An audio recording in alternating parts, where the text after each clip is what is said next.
Bonsoir Mansour Kébé. Bonsoir. Donc là, on te rencontre dans le cadre du festival Libre Art, dont c'est la 4e édition cette année. Est-ce que vous pouvez nous rappeler les temps forts de ces festivals et quel est l'esprit justement de ces festivals? Je vous remercie beaucoup de nous avoir donné l'opportunité de parler du festival Libre Art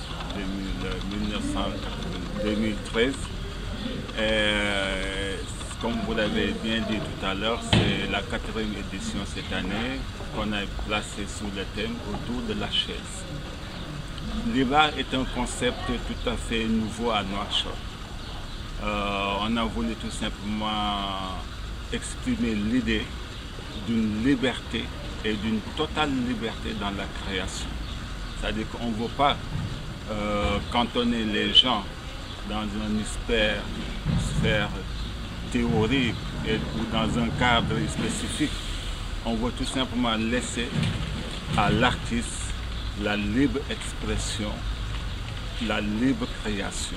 Donc c'est ça l'esprit de MA. Et pour cette 4e édition, nous avons voulu quand même un peu amener les gens à travailler sur un concept précis, mais en leur laissant toute la liberté que leur offre donc la création. Donc c'est pour cela donc autour de la chaise, on ne veut pas que les gens restent dans la chaise, mais quand même ils ont la liberté totale de créer un concept nouveau, de créer une chaise nouvelle, même si ce n'est pas fait pour s'asseoir. Donc voilà donc le concept Libre Art donc, pour cette 4e édition du festival. Donc, que je rappelle qui est organisé par le MA, qui est le mouvement donc, des jeunes artistes plasticiens de la Mauritanie. Par rapport à l'édition de cette année, est-ce qu'il y a eu des innovations, des nouveautés marquantes par rapport à l'année passée? Il y a des innovations. Tu sais, la plupart des activités culturelles, on le fait à Nouakchott, surtout sur le plan artistique. C'est vrai que ceux qui achètent les œuvres, les plus grands donc, mécènes en matière d'art se trouvent à Nouakchott. Donc toutes les activités sur le plan art plastique se fait à Nouakchott. Donc nous avons voulu un peu innover en sortant de Nouakchott. C'est pour ça que cette année nous avons choisi la ville de Kaïdi pour décentraliser nos activités pendant ce festival. Et nous avons passé à Kaïdi pendant 3 jours et nous avons été reçus par le maire de Kaïdi qui avait mis à notre disposition donc, les locaux donc, de la mairie, etc. et tout ce qu'on avait besoin pour qu'on puisse donc mener nos activités à bon terme. Donc l'innovation cette année, ce n'est pas non seulement le thème qu'on a introduit, mais aussi c'est de décentraliser les activités en pensant donc aux autres régions de la Mauritanie.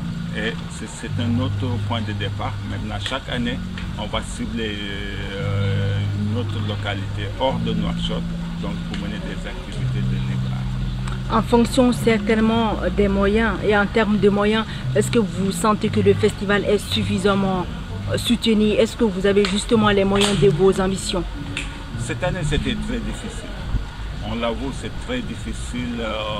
On l'a organisé avec les moyens de bord. Le seul soutien qu'on a reçu jusqu'à présent, jusqu'à aujourd'hui, et nous allons clôturer demain le festival, c'est le soutien donc du SCAC. Donc vous voyez qu'est-ce que ça veut dire. Donc nous n'avons pas été soutenus ni par les ministères de la culture, ni par d'autres institutions. En contrepartie aussi, nous remercions et nous attendons donc son soutien. Il nous l'a promis, c'est celui du maire de Nouakchott, de la CUN. Donc, parce qu'on l'avait interpellé au début du festival, parce qu'on a su que beaucoup de nos partenaires n'ont pas suivi donc, le fil et que nous allons certainement donc l'organiser avec un petit moyen.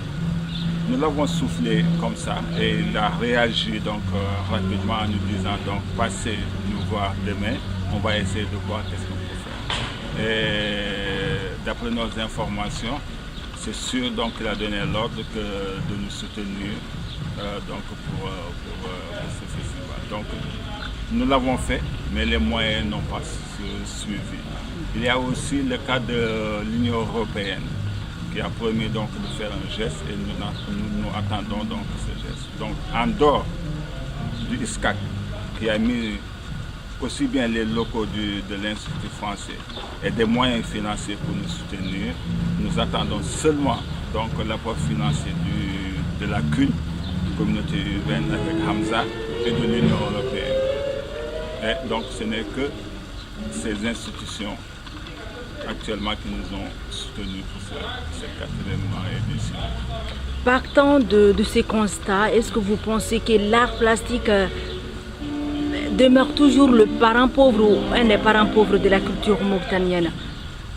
Ça l'était toujours. On s'est battu pendant des années donc pour changer les données, mais c'est un peu difficile quand même.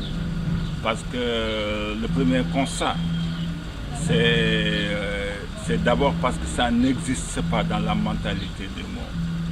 Vous voyez bien dans l'école, dans le cursus école, il n'y a pas donc les matières d'art plastique ont été supprimées depuis très longtemps ici dans ce pays.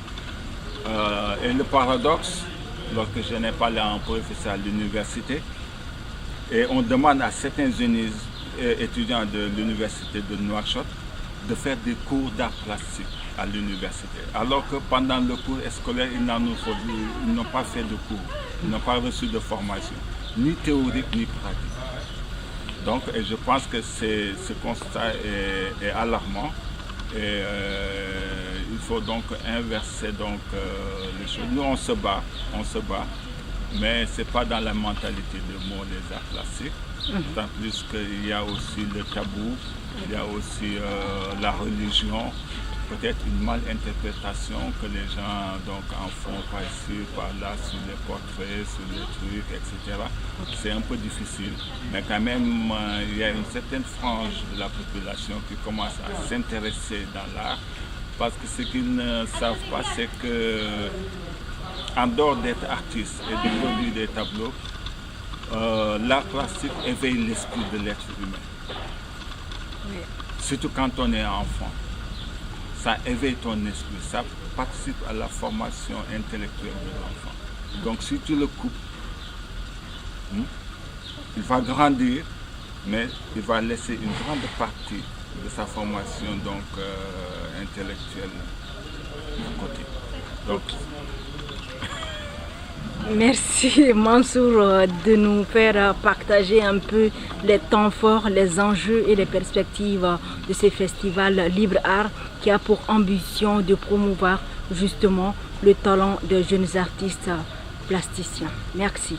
Donc je vous remercie beaucoup et nous exécutons donc auprès du public mauritanien parce que nous avons prévu de faire une grande conférence avec l'ex-secrétaire général de la Biennale de Dakar, qui est malade malheureusement avant-hier et qui ne peut pas venir. Donc on va reporter donc la conférence ultérieurement. Et je vous remercie beaucoup aussi de nous avoir permis de partager donc ces moments avec votre public. Merci beaucoup. Merci à vous.